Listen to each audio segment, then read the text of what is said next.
Hey guys, it's Raythe from Raythe Reign here, and I have another vignette for the Everdark serial.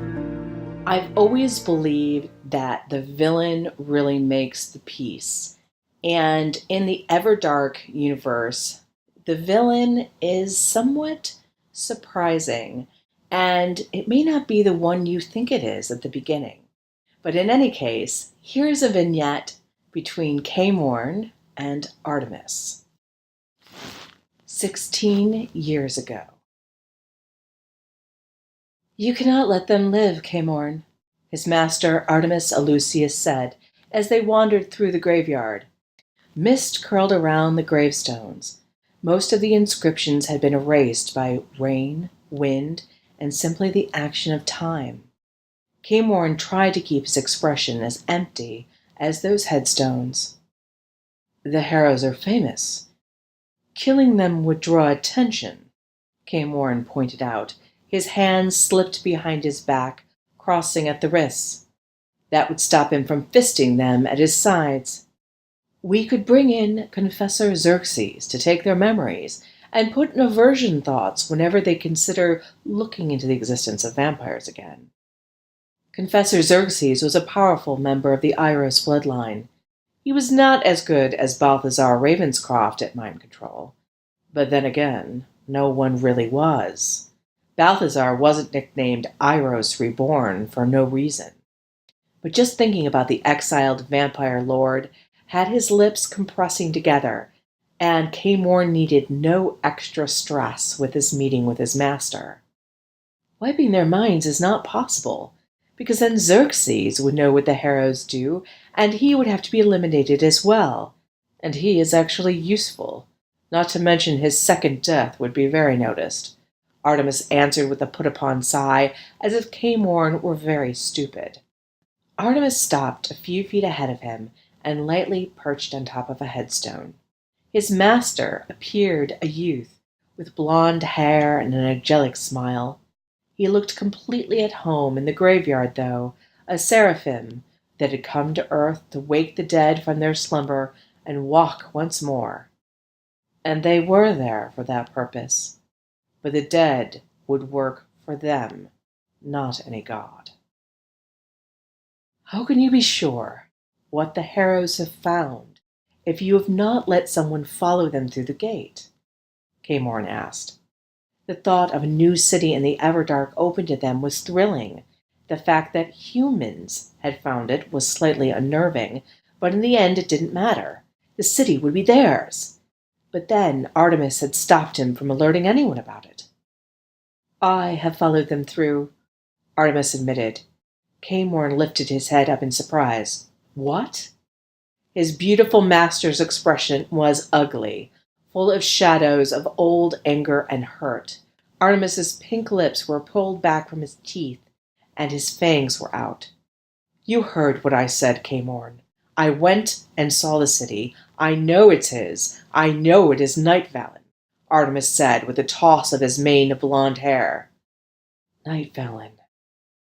Caemorn whispered the word with more reverence than he intended to. But Night Vallon was the fabled home of the vampire king Daemon. Caemorn had read the sacred texts, memorized them really, far before he had ever joined the order or become preceptor. His original awe at the thought of the immortals, gods that one could actually see proof of in the old cities and the magic gates, had dimmed over the centuries. He'd learned that the immortals were much like the mythical Greek gods, with all of the foibles that humans had, but just exaggerated. But Daemon, King Daemon, was different than all of them. Daemon had gone to sleep to await the day when a man or woman was born who would be strong enough to become his fledgling. Though Caemorn had been turned by Artemis, he still sometimes hoped that the death's head tattoo on his wrist, the sign of the Kali bloodline, would suddenly shift into that of an infinity symbol, proclaiming him Daemon's. If he were honest with himself, sometimes he still wished for it. But if Night Vallon had been found, then Daemon... Is the king there? Caemorn's voice dipped again in volume. Artemis gave him a sharp look as if he heard the longing in Caemorn's voice. Of course he is. But how do you know? Did you see the tomb? Did you gaze upon... I know because I know. Are you questioning me, Caemorn? Artemis's voice sounded even, but he was furious. Caemorn dropped to one knee. No, of course not, my master. That seemed to mollify the other vampire. But then Artemis was pacing again, stroking his chin. The Harrows have got to be eliminated, Caemorn, now, tonight. No more waiting. We cannot take the chance that they will reveal this to others. What about? Caemorn swallowed. He normally had little compunction about killing, but killing children always bothered him. And Julian Harrow was 12. The boy, their child. Getting squeamish, Caemorn? Artemis sounded amused. I doubt he knows anything about this. No parent would tell their child. Again with the child. Artemis tipped his head back towards the moon. He was smiling, even as he seemed put out. If Julian Harrow is unaware of his parents' work, then he can be spared. Otherwise, you have to get rid of him. Personally. Caemorn nodded, feeling a sick mixture of relief and fear. Hopefully the boy knew nothing, and both of them would be spared his death.